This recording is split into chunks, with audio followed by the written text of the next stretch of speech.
The text came through at 9:47 a.m. on a Wednesday. Mom, Uncle Richard passed away last night.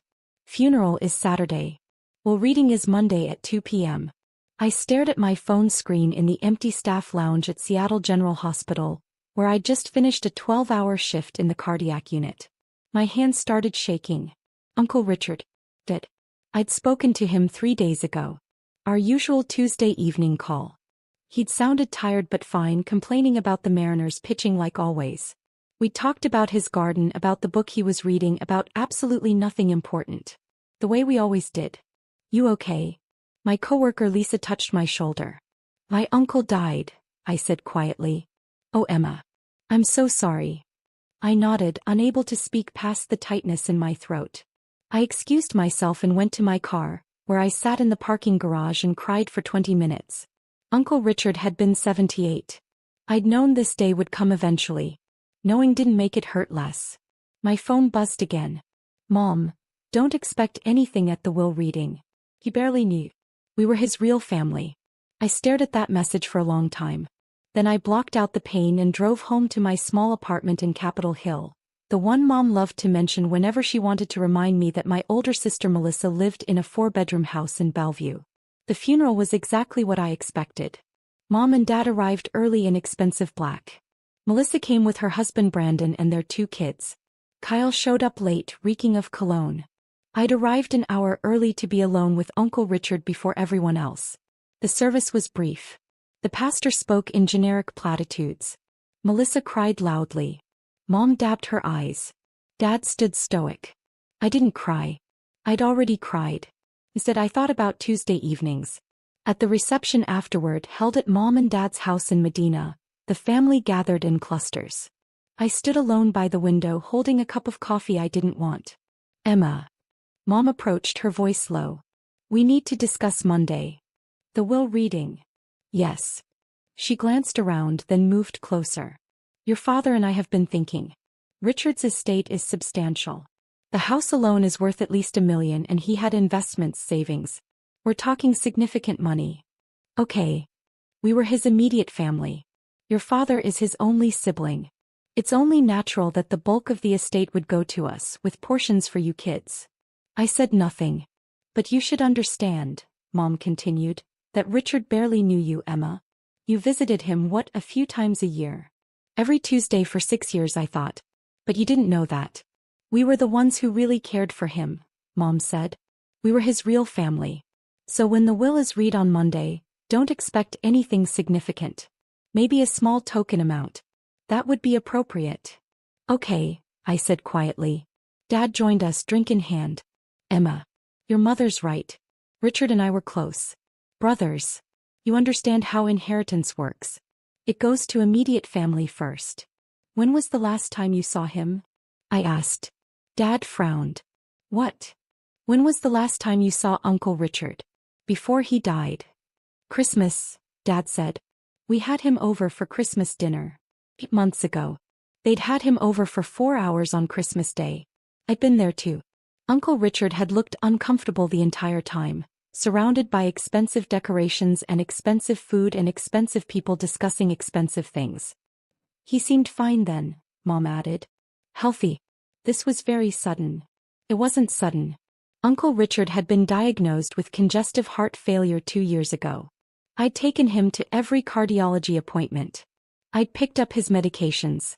I'd helped him understand his treatment plan, using my nursing background to translate the medical jargon. But my family didn't know any of that. Melissa appeared with a glass of white wine. Are we talking about the will reading? Yes, Mom said. I was just explaining to Emma not to expect much. Obviously the house will go to Mom and Dad, Melissa said. They can sell it and use the money for retirement. The rest should probably be split among us kids. Fair and equal. We'll see what Richard decided, Dad said carefully. Did he have a will? Kyle asked, joining our circle. Of course he did, Mom said. He was very organized. His lawyer called to schedule the reading. Everyone named in the will has to attend. Everyone? I asked. You, me, your father, Melissa, Kyle, Mom listed. And a few others, I assume. Probably some charities. Richard was sentimental like that. Sentimental. They thought Uncle Richard was sentimental. Uncle Richard was practical, logical, direct. He didn't believe in wasting time or money. He'd worked as a structural engineer for 40 years, retiring at 65 with a solid pension and smart investments. He'd bought his house in Ballard in 1982 for $95,000. It was now worth $1.2 million. I knew all this because we talked about it every Tuesday for 6 years. But my family thought he was just a sentimental old man who handed out candy to his nieces and nephews at Christmas. The reception wound down. I helped clean up as I always did while Melissa supervised and Mom directed. Dad retreated to his office. Kyle left early, claiming he had plans. "See you Monday," Mom said as I was leaving. 2:00. "Don't be late." "And Emma?" He touched my arm. "Try to dress professionally. This is important." I drove home thinking about the first time I'd really talked to Uncle Richard. I'd been 24, fresh out of nursing school, drowning in student debt. I went to his house to drop off something Mom had asked me to deliver. Uncle Richard had invited me in for coffee. We talked for 3 hours. He was funny, but intelligent. He asked about my work, really asked. He listened to my answers. No one else ever asked me about work. Before I left, Uncle Richard said, "You should come back next week. I make pretty good coffee." I came back. And kept coming back. Every Tuesday evening for 6 years straight. He became my best friend. And no one in my family knew. They knew I visited Uncle Richard sometimes. Mom would mention it occasionally, usually as a criticism. "You should spend less time with that old man and more time building your career. Or find a boyfriend instead of wasting your evenings." But they never asked what we talked about. They never asked why I went. They assumed I was just being nice to a lonely old relative. They had no idea that Uncle Richard had been the only person in my family who actually knew me. Monday arrived too quickly and not quickly enough. I took the day off work. I dressed in my best professional clothes. Black pants, white blouse, blazer. The outfit I'd bought for job interviews but rarely wore. The law office was in downtown Seattle on the 34th floor of a sleek glass building. The waiting room had floor-to-ceiling windows overlooking Elliott Bay. Mom and Dad were already there when I arrived at 1:55 p.m., sitting on a leather sofa talking quietly. Melissa and Brandon sat across from them. Kyle was on his phone in the corner. "Emma." Mom stood. "Finally. We were worried you'd be late." "It's 1:55. The meeting is at 2.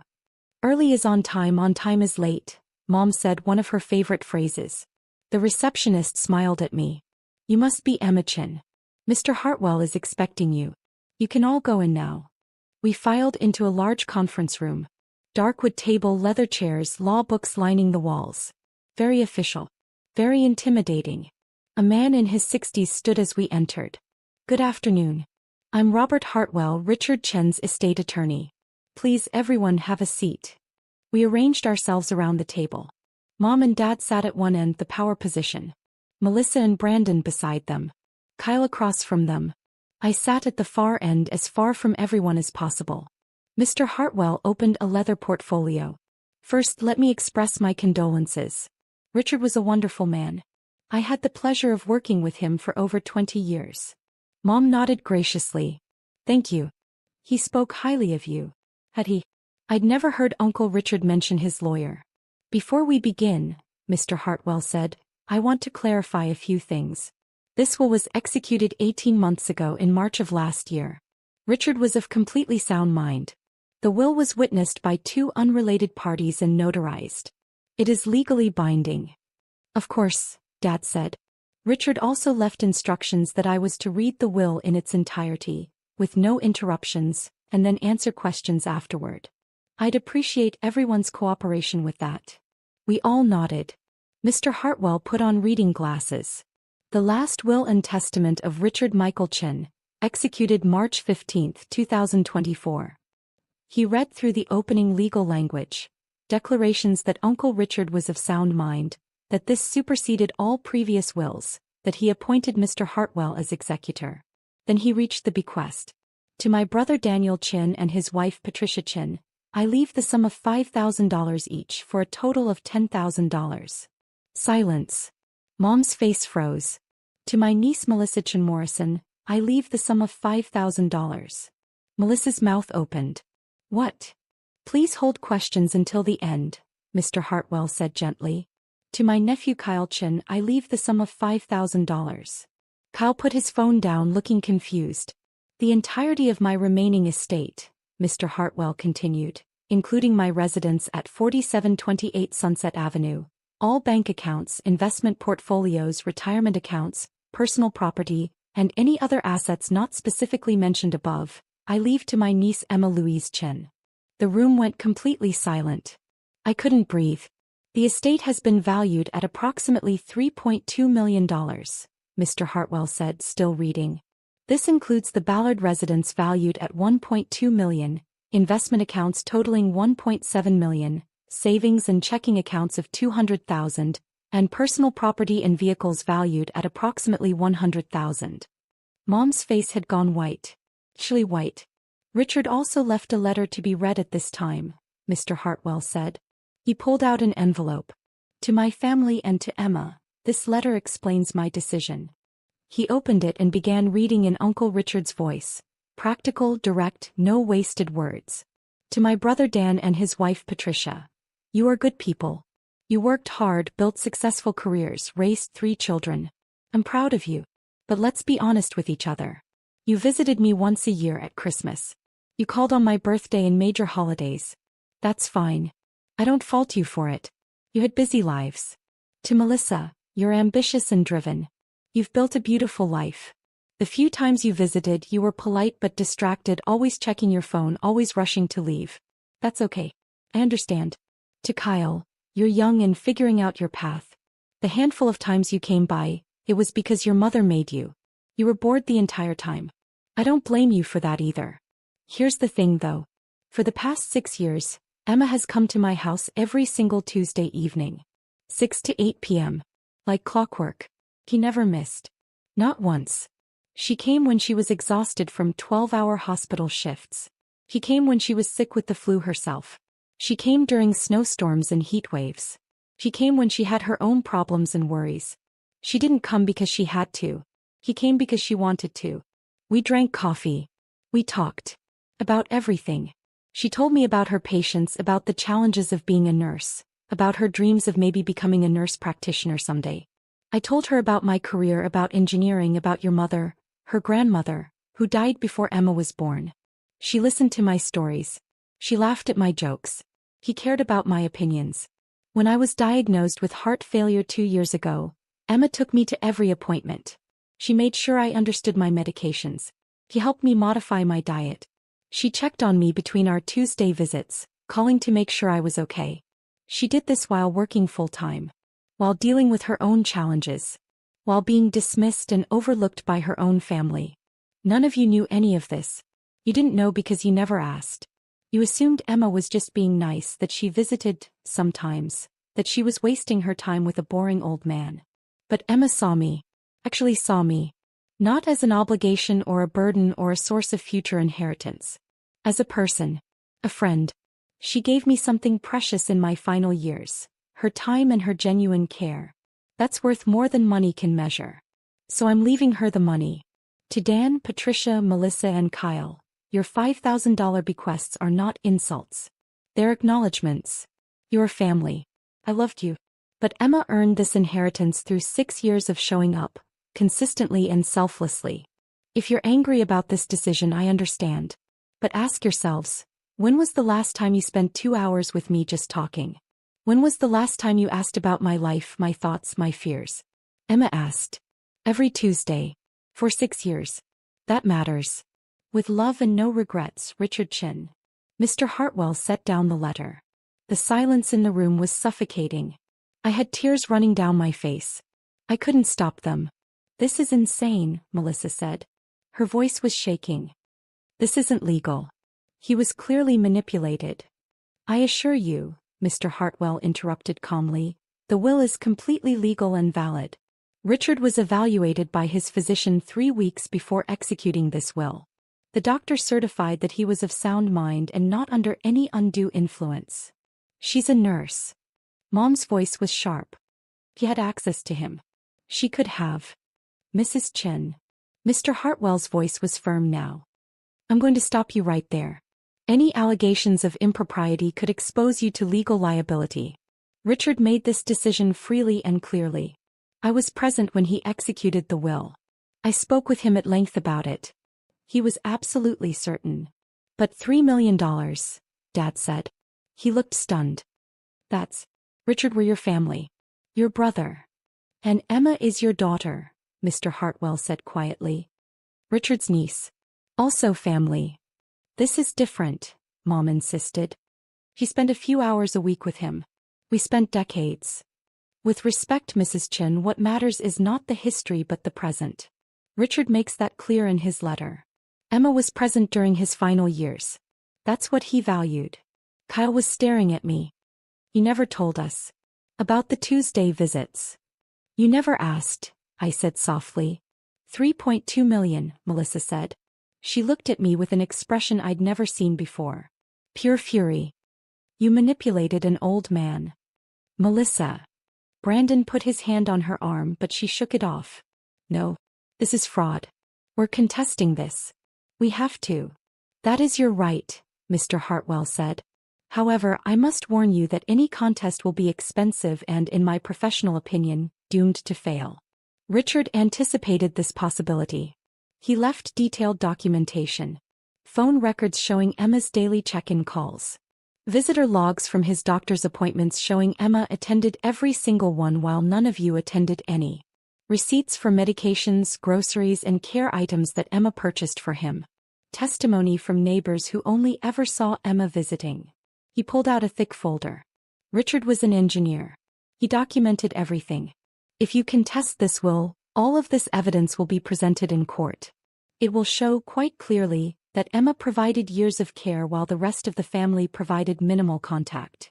Mom's face was red now. We had busy lives. Careers. Responsibilities. So did Emma, Mr. Hartwell said. She's a full-time cardiac nurse. She still found time. How long would a contest take? Dad asked. He sounded tired. 6 months to a year typically. Legal fees would likely run $25,000 to $50,000. And again, based on the evidence, you would almost certainly lose. The court would likely award Emma her legal fees as well, meaning you'd be responsible for those costs on top of your own. So we're just supposed to accept this? Melissa demanded. That's your decision to make, Mr. Hartwell said. But yes, I would strongly advise accepting it. He turned to me. Emma, do you have any questions? I wiped my eyes. When did he decide this? To leave everything to me.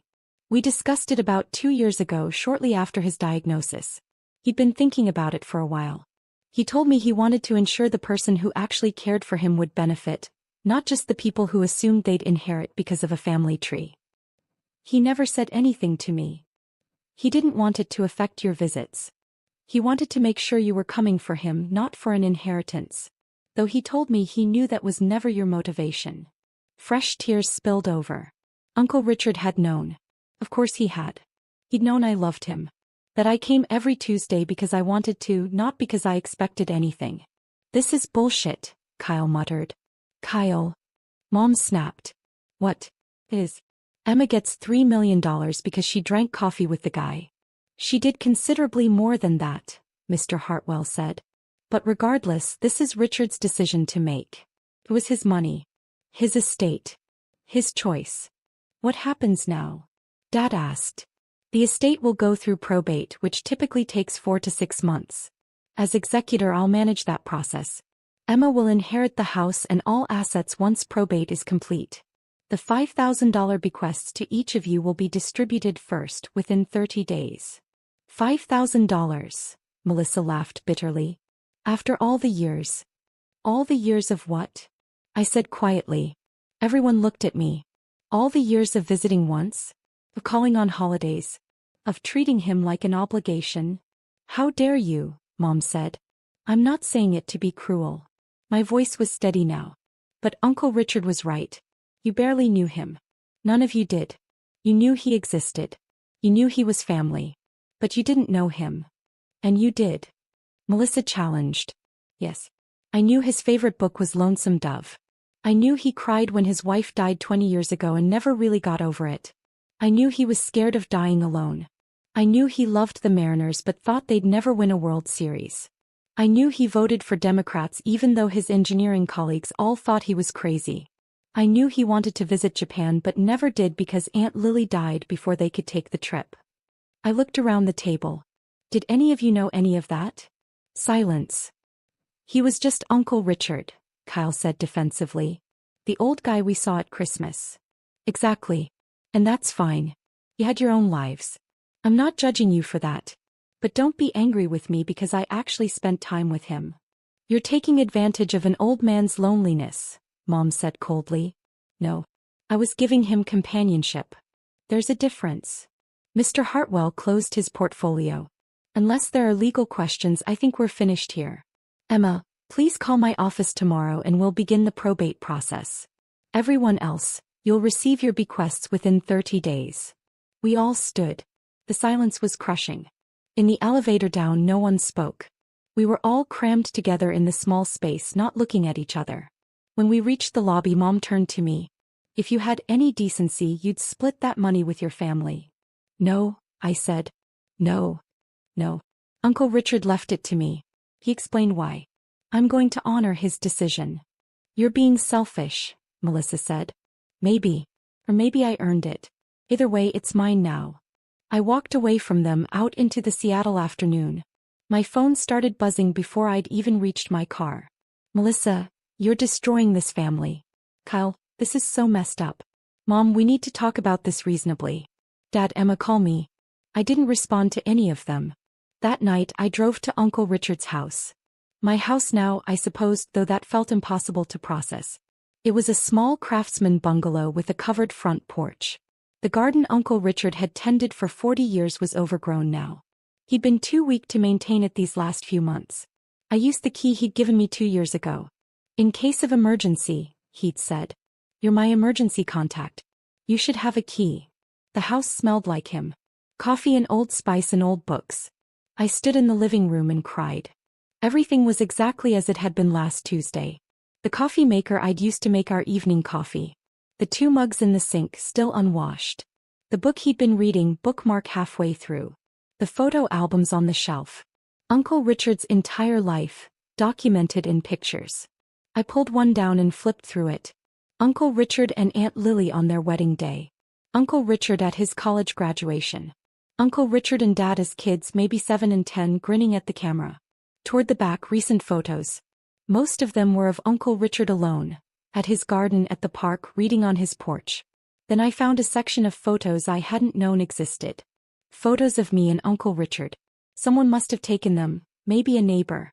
Us sitting on the porch drinking coffee. Us at the kitchen table both laughing at something. Us in his garden, me holding a watering can while he pointed at a plant. He'd kept photos of our Tuesdays. I sat on his couch, my couch, and cried until I couldn't cry anymore. The next 2 weeks were brutal.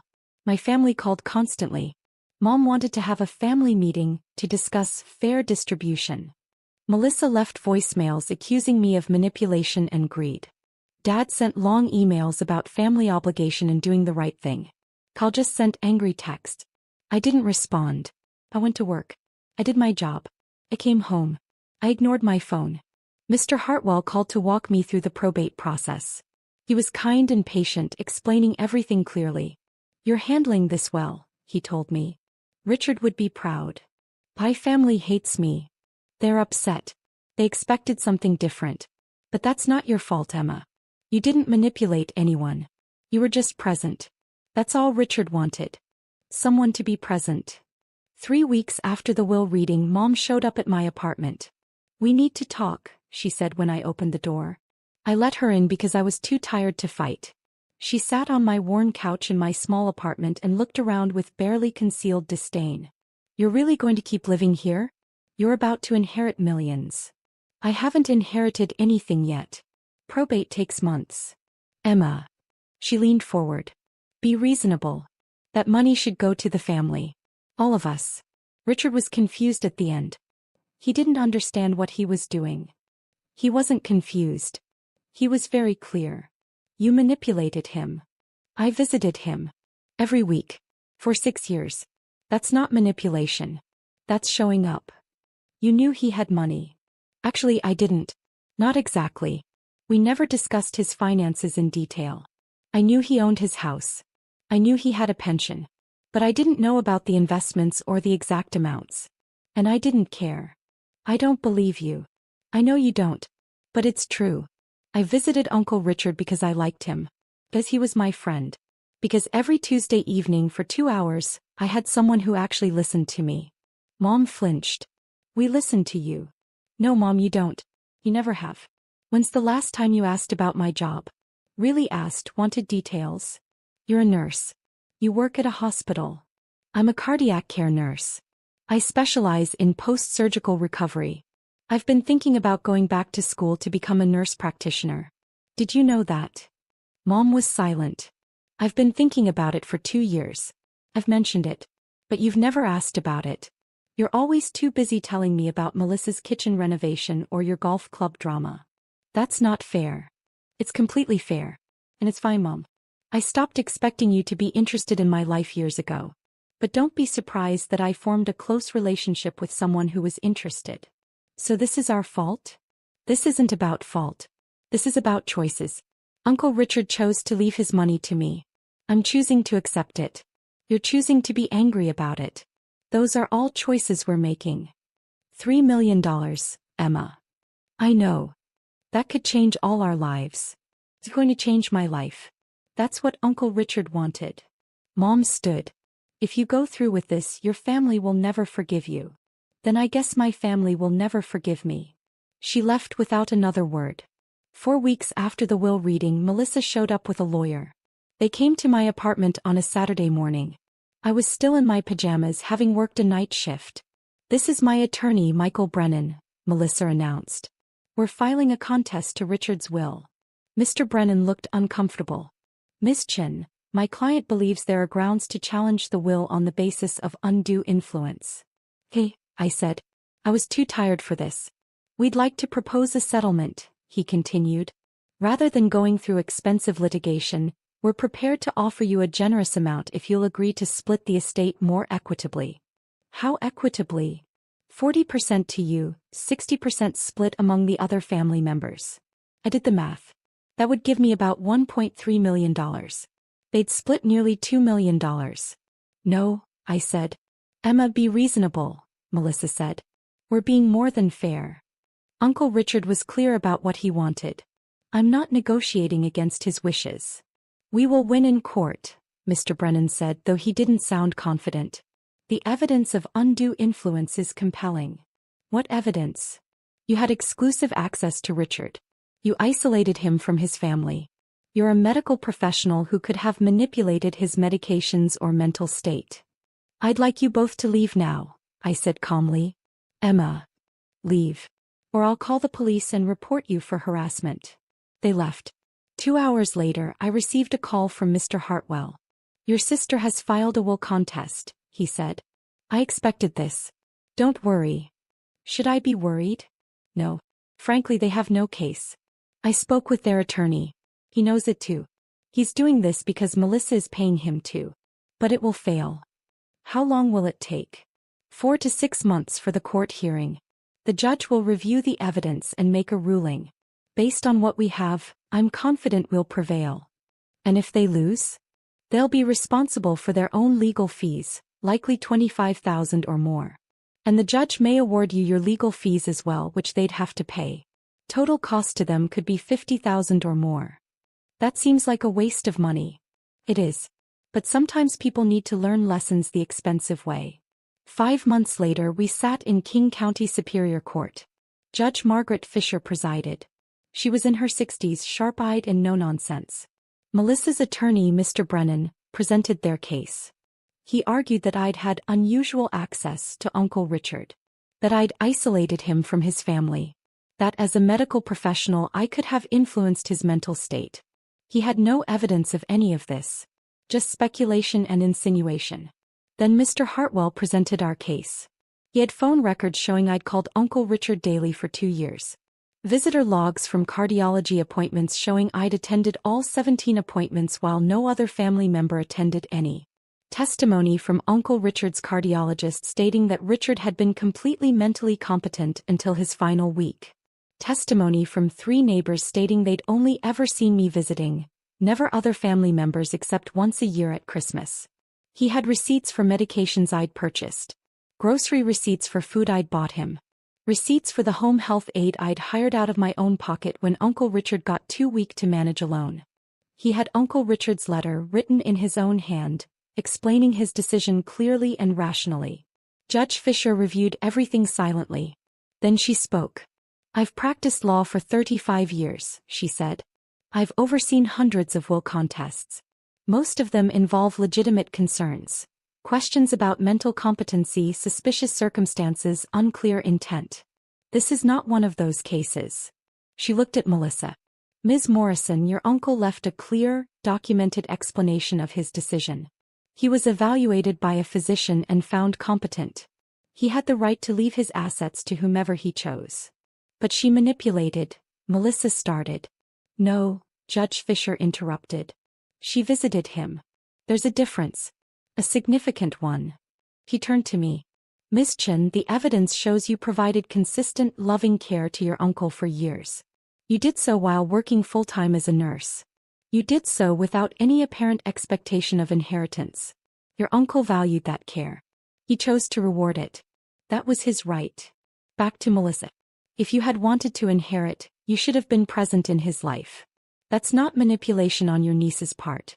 That's consequence." She banged her gavel. "Contest denied. Richard Chen's will stands as written. Furthermore, given the weakness of this case and the clear evidence against it, I'm awarding Ms. Emma Chen her legal fees, to be paid by the contesting party." Mr. Hartwell leaned over and whispered, "That's $12,000 they now owe you." Melissa stood abruptly and walked out, her face red. Outside the courtroom, Mom and Dad were waiting. "You're really going to let them make us pay?" Mom asked. "I didn't make that decision. The judge did. You could waive it. Show some family compassion." "No," I said. "You chose to contest the will. You lost. These are the consequences." I walked away from them for the second time. 6 months after Uncle Richard's death, the estate cleared probate. I took possession of the house, the bank accounts, the investments, $3.2 million. I sat in Uncle Richard's house, my house, on a Tuesday evening drinking coffee like we used to. The house was quiet. Too quiet. Uncle Richard had wanted me to build the life I deserve. I thought about what that meant. I called Mr. Hartwell. "I want to set up a scholarship fund for nursing students who are first-generation college students working their way through school. $50,000 a year. That's very generous. Uncle Richard paid for his own college by working construction. He'd appreciate this. I'll set it up. And $100,000 to cardiac research. In his name." I made my decisions over the following weeks. I moved into the Ballard bungalow with its memories of Tuesday evenings. I enrolled in a nurse practitioner program at the University of Washington. 2 years part-time, no loans needed. I hired a gardener to restore Uncle Richard's garden to how it looked when he tended it. The scholarship fund's first recipient was a 22-year-old single mother. She cried when I told her. I cried too. My family didn't speak to me for months. Then Kyle texted, "Hey, can we talk?" We met at a coffee shop. "I wanted to apologize," he said. "I was angry. Jealous. But you didn't steal anything. You earned it." What changed? I realized I can't remember a single real conversation with Uncle Richard. Every time I saw him, I was on my phone. I didn't care about him. I just cared about what he could give me. We talked for an hour. Really talked. "I don't know if Mom and Dad will come around," Kyle said. "Or Melissa. But I'm glad Uncle Richard left everything to you. You deserved it." A year after Uncle Richard's death, Dad called. "Emma, I'm calling to apologize. Your mother and I were wrong. We were angry because we felt entitled. But we didn't earn it. You did." His voice cracked. "I called Richard 4 times a year. Saw him once. I told myself that was enough. But we weren't close. We were just related. You had a real relationship with him. That's my failure, not yours. I loved him, Dad. I know. And he loved you. I'm sorry for how we treated you. For not seeing what you were doing. For being angry instead of proud. I forgive you. But I'm not giving back the money. I know. And I'm not asking. That money is yours. Richard wanted you to have it. I respect that now. Mom called 2 days later with a more difficult apology. He was trying. Melissa never apologized. 2 years of silence. Then a cancer scare brought us to the hospital. I visited with flowers. Why are you here? She asked. Because you're my sister. And because I'm a nurse. And because I know how scary this is. We both cried. It was a start. 3 years after Uncle Richard's death, I completed my nurse practitioner degree. I took a job at a cardiology clinic specializing in heart failure patients, the same condition Uncle Richard had. I helped patients understand their medications, their prognosis. I made sure no one faced their diagnosis alone. It felt like honoring Uncle Richard's memory. I still lived in his house. On Tuesday evenings I'd sit on the porch with coffee and talk to him about my week, my patients, my life. The scholarship fund had helped 12 students. 3 graduated and became nurses. They sent thank you cards with photos in their scrubs. Uncle Richard would have loved that. My family relationships slowly healed. Dad and I talked every few weeks. Mom was trying. Kyle and I rebuilt something real. Melissa and I worked on it over coffee.